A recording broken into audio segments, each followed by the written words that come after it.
Hi friends, అందరికీ నమస్కారం. Welcome to my channel. ఈ వీడియోలో ఇప్పుడే అందిన వార్త అండి. సొంత ఇల్లు లేని వారికి శుభవార్త. ఒక్కొక్కరికి 5 లక్షల రూపాయల మేర అయితే బెనిఫిట్స్ అండి. సో దానికి సంబంధించిన పూర్తి సమాచారాన్ని ఈ వీడియో తెలుసుకుందాము. వీడియోని ఎక్కడ స్కిప్ చేయకుండా ఎండ్ వరకు చూడండి. అప్పుడే పూర్తి ఇన్ఫర్మేషన్ అర్థమవుతుంది.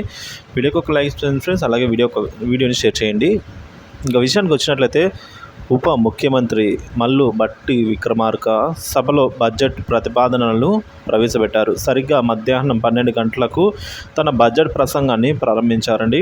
ముఖ్యమంత్రి రేవంత్ రెడ్డి సారథ్యంలో కాంగ్రెస్ పార్టీ అధికారంలోకి వచ్చిన తర్వాత ప్రవేశపెట్టబోతున్న తొలి పూర్తి స్థాయి బడ్జెట్ ఇదే కావడం ప్రాధాన్యతనైతే సంతరించుకున్నది. తెలంగాణ బడ్జెట్లో మొత్తం వ్యయం అనేది 2,91,159 కోట్ల రూపాయలండి. సో రెవెన్యూ వ్యయం వచ్చేసి 2,20,945 కోట్ల రూపాయలు.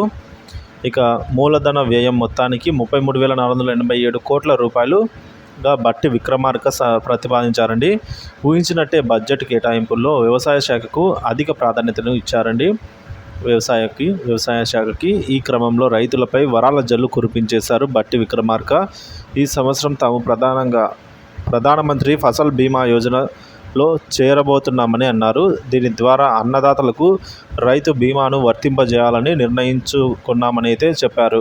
ఫసల్ బీమా యోజన కింద రైతులు చెల్లించాల్సిన ప్రీమియం మొత్తాన్ని ప్రభుత్వమే చెల్లిస్తుందని వివరించారు.